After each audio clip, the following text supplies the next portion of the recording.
সর্বশেষ যে লোকটা জান্নাতে যাবে তাকে আল্লাহ তাআলা জাহান্নামের আগুনে পোড়াতে পোড়াতে ছাই বানিয়ে ফেলবে। আল্লাহ বলবেন, জিব্রাইল যাও একটু দেখো, একটা মাত্র সেজদা দিয়েছে আমাকে, এরকম কাউরে পাওয়া যায় কিনা। বাটি চালান দিয়ে দেখো পাওয়া যায় কিনা। খুঁজে খুঁজে কাউরে পাবে না। আল্লাহ বললেন আবার দেখো, খুঁজে খুঁজে একজনকে পাবে, সামান্য ইমানের ছিটে ফোঁটা তার অন্তরে ছিল। আল্লাহ বলবেন, যেহেতু ছিটে ফোঁটা আছে, অনেক মায়ের খাইছে, ওকে বের করে জাহান্নাম থেকে বের করে একটা নির্ধারিত দূরত্বে রেখে দাও। রেখে দেয়া হবে, কিন্তু জাহান্নামের আগুনের লেলিহান শিখাতে তার গা ঝলসে যাবে।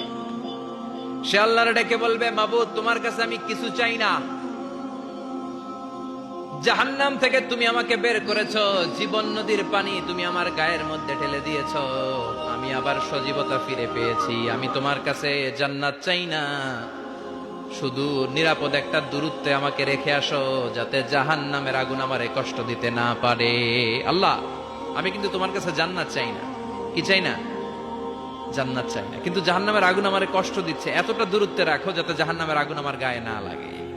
আল্লাহ বললেন, ওকে রাখবো, কিন্তু আমার সাথে একটা কন্ট্রাক্টে যেতে হবে, যে এটা তোমাকে দিলে তুমি আর নতুন করে কিছু চাবা না। সে বলবে আমি রাজি, কন্ট্রাক্ট হয়ে যাবে। আল্লাহ জিব্রাইলরে বলবেন, যাও এমন দূরত্বে রাখো যাতে জাহান্নামের আগুন ওরে কষ্ট না দেয়। রেখে আসা হবে, অনেক দিন সে ওখানে আনন্দে থাকবে, আল্লাহ শুকরিয়া করবে। সে মনে মনে বলবে, বেঁচে গিয়েছি, আমি বেঁচে গিয়েছি, জীবনে আর কিছু চাই না, জাহান্নাম থেকে আমি বেঁচে গিয়েছি। অনেকদিন থাকার পরে মনে মনে ভাববে, বাইসা তো গেছি, কিন্তু নতুন করে একটু ট্রাই করে দেখি, জাহান্নামের সৌন্দর্যের দৃশ্য একটু চোখ দিয়ে অবলোকন করা যায় কিনা। সে আল্লাহরে ডেকে বলবে, আল্লাহ ইনদি সুআল, আমার একটা ফরিয়াদ আছে। কি ফরিয়াদ? আল্লাহ আগেই বলে রাখি, আমি কিন্তু জান্নাতে যেতে চাই না। আল্লাহ বলবেন, কি চাও? সে বলবে, আল্লাহ তোমার জান্নাতটা তুমি কত সুন্দর করে বানিয়েছো, আমি একটা নজর শুধু দেখতে চাই। জান্নাতের দরজার সামনে নিয়ে যদি আমারে বসিয়ে রাখো, দ্যাটস ইনাফ, আর কিছু চাই না, শুধু জান্নাতের দরজার সামনে। আল্লাহ বললেন, তুই না ওয়াদা করেছিস, তুই না চুক্তি করেছিস। সে বলবে, আল্লাহ আমারে হতভাগা বানাইয়া তোমার কি লাভ? সুবহানাল্লাহ পড়েন। আমারে তুমি হতভাগা বানিও না। আল্লাহ বলে, ঠিক আছে, আবার সিগনেচার কর যে জান্নাতের দরজার সামনে বসিয়ে দিলে আর কিছু চাবি না। সে সিগনেচার করে বলে, আমি চাবো না। আল্লাহ বললেন, জিব্রাইল বেচারারে ধরে জান্নাতের গেটের সামনে বসায় দে। এবার জান্নাতের গেটের সামনে বসে বসে জান্নাতের সৌন্দর্য দেখা শুরু করবে। সুবহানাল্লাহ। এমন সৌন্দর্য যেটা চোখ দিয়ে কেউ দেখে নাই, কান দিয়ে শুনে নাই। ওই সৌন্দর্য চোখে দেখে, কান দিয়ে আওয়াজ শুনে, মাগার ভোগ করতে পারে না। অন্তরে জ্বালা আছে না নাই? এয়ার কন্ডিশনের রুমে ঢুকতে না পারলেও, এয়ার কন্ডিশনের রুমের দরজার বাইরে দাঁড়ালো, এয়ার কন্ডিশনের রুমের একটা ঠান্ডা বাতাস গায়ে লাগে না? কথা বলেন তো। ও যখন জান্নাতের দরজার সামনে দাঁড়াবে, ওর গায়েও এরকম জান্নাতের ঠান্ডা বাতাসের হিমেল ছোঁয়া গাটাকে শীতল করে দিবে। ওই শীতল হয়ে যাওয়ার পরে আর তো সহ্য হবে না, আবার আল্লাহরে ডাকবে। মনে মনে ভাববে, আর একটু ট্রাই করি না, দোষ কি, আস্তে আস্তে অনেক দূর তো আগাইছি। সুবহানাল্লাহ কইবেন না? এবার আল্লাহরে বলবে, আল্লাহ ইনদি সুআল, আল্লাহ তুমি যদি কোনো বিষয়ে নতুন করে ডিসিশন নাও, তোমারে জিজ্ঞেস করার মতো কি কেউ আছে? আল্লাহ বলে, না, আমি তো সব রাজার বড় রাজা, মহারাজা, আমার উপরে তো কারো কথা চলে না। ওই হতভাগা লোকটা বলবে, আল্লাহ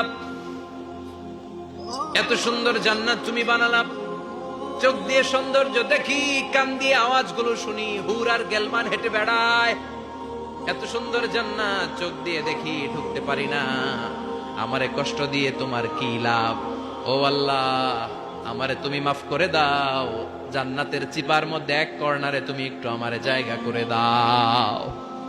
আল্লাহ বলবেন, ওয়াই হাক ইবনা আদম, তোর ধ্বংস হোক হে আদম জাত, মা আগদারাকা, তোর যে বড় গাদ্দার আমি আমার সৃষ্টিকুলে কাউরে দেখি নাই, কারণ তুই আমার সাথে চুক্তি করিস আর চুক্তি ভঙ্গ করিস। আল্লাহর রহমতের দরিয়ায় তখন জোশ খেলে যাবে। ওর আকুতি মিনতি চাহনি আল্লাহর রহমতের দরিয়ার মধ্যে জোশ লাগিয়ে দিবে। আল্লাহর দয়া হয়ে যাবে, মায়া হয়ে যাবে। আল্লাহ বলবেন, ঠিক আছে, জান্নাতে যা। লোকটা এবার এক দৌড়ে জান্নাতের ভিতরে ঢুকে যাবে। লোকটার দৌড় দেখে আবার লোকটারে আল্লাহ ডেকে বলবে, একটু দাঁড়া, একটু দাঁড়া, জান্নাত তো দিছি, তো দৌড় দিলি কেন? সুবহানাল্লাহ কইবেন না? লোকটি বলবে, আল্লাহ প্ল্যান তো আমি কম করি নাই, এত চেষ্টার ফলে আমি আসতে পারছি, আবার যদি তুমি বাইর করে দাও, এই জন্য এক দৌড়ে এমন চিপার মধ্যে লুকামো যাতে তুমি আমার না দেখো। আবার আল্লাহর রহমতের দরিয়ায় জোশ খেলে যাবে, আল্লাহ কাছে ডাকবে, কাছে আয়, ও গোলাম তোর কি মনে চায় আমারে বল, আজকে তুই চাইতে থাক, আমি দিতে দিতে তোর মনের সব আশা পূরণ করে দেব। লোকটা খুশি হয়ে বলবে, আল্লাহ আমারে এটা দাও, বাড়ি দাও, গাড়ি দাও, নারী দাও, এটা দাও, ওটা দাও, একের পর এক চাইতে থাকবে, আল্লাহ সব তারে দিতে থাকবে। চাইতে চাইতে লোকটার সব চাওয়া যখন শেষ, সে বলবে, আল্লাহ আর আমার চাওয়ার কিছু নাই। আল্লাহ বলেন, নো, এত তাড়াতাড়ি যে তুমি খেলা শেষ করতে পারবা না মানু, আমার সাথে তোমার এই খেলা আরো লম্বা সময় চলতে হবে, তোমার অনেক কিছু চাইতে হবে। তুই আজকে চাইতে চাইতে তোর সব চাও আমার কাছে বলবি, আর আমি দিতে দিতে তোর জীবন ধন্য করে দেব। সে আবার চাইতে শুরু করবে, আল্লাহ এটা দাও, ওটা দাও, ওটা দাও, আল্লাহ দিতে দিতে সব দিবে। এরপরে বলবে, আল্লাহ মাফও চাই, দোয়াও চাই, আর চাওয়ার কিছু নাই। আল্লাহ বলবেন, তাই ঠিক আছে, তোরে আমি জান্নাতে ঢুকাই দিলাম, তবে মনে রাখিস তোর জান্নাতটা হবে সবচেয়ে ছোট জান্নাত, আর তোর জান্নাতটা হবে এই পৃথিবীর 10 গুণ। চিল্লা এখন সুবহানাল্লাহ। বুখারীর বর্ণনা, আখিরু মান দাখালাল জান্নাহ, যে লোকটা সর্বশেষ অনেক মাইর খাইয়া রিমান্ডে থাকার পরে জান্নাতে ঢুকবে, তার জান্নাতটা যদি পৃথিবীর 10 গুণ হয়, তাহলে আমাদের সবাইরে ফেরদাউসে ঢুকাতে আল্লাহর কোনো সমস্যা আছে? চিল্লায় বলেন, সমস্যা আছে? এজন্য আমরা আল্লাহর কাছে কোন জান্নাত চাই? কথা বলেন। রব্বুল আলামিন বলেন, ওয়াসিকাল্লাযীনা ইত্তাকাউ রাব্বাহুম ইলাল জান্নাতি যুমারা হাত্তা ইযা জাউহা ওয়া ফুতিহাত আবওয়াবুহা ওয়া ক্বালা লাহুম খাযানাতুহা সালামুন আলাইকুম তিবতুম ফাদখুলুহা খালিদিন। সুবহানাল্লাহ পড়েন।